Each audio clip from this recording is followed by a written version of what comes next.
Aujourd'hui, je vais vous parler des candidats pour les élections présidentielles qui sont hors sol dans le domaine agricole. Comme vous l'avez vu, certainement, dans le programme de Yannick Jadot, dans le programme de Mélenchon, on est pour une augmentation des surfaces converties en bio. Et du côté d'ailleurs, dans notre côté politique, je pense à Éric Zemmour, dans son programme, il est lui aussi pour augmenter les surfaces d'agriculture biologique.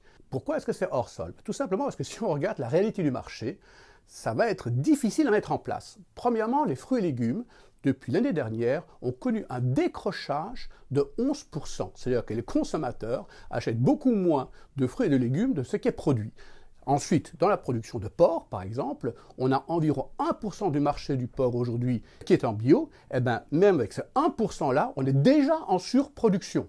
Et puis, si vous prenez, par exemple, les œufs, eh bien, les professionnels estiment qu'il y a déjà aujourd'hui 1,15 million de poules de trop, de poules bio de trop. Ça représente 14% du cheptel.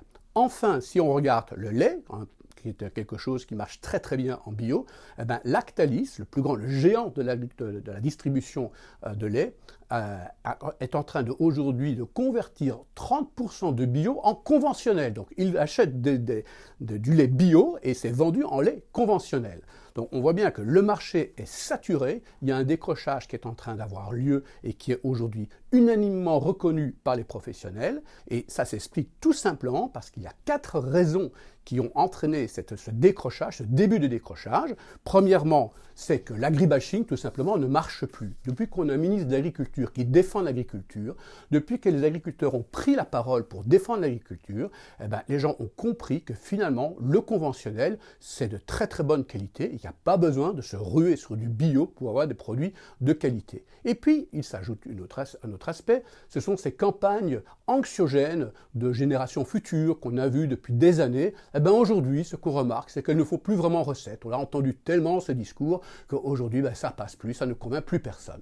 Et puis, il y a encore un élément supplémentaire, on le voit très bien dans toutes les analyses et tous les sondages.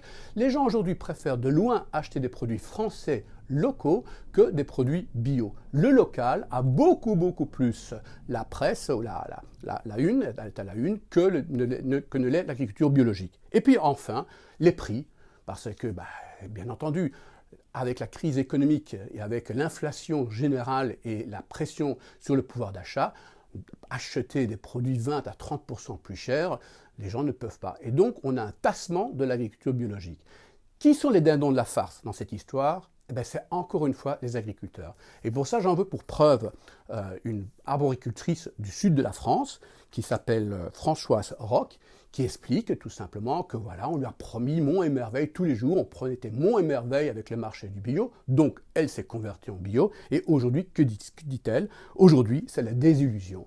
C'est la fin pour les agriculteurs de pouvoir se convertir, et donc on est en train aujourd'hui, dans les milieux professionnels, de demander aux gens d'arrêter de se convertir au bio, tandis que Yannick Jadot, Zemmour et Mélenchon, eux, veulent augmenter les surfaces en bio.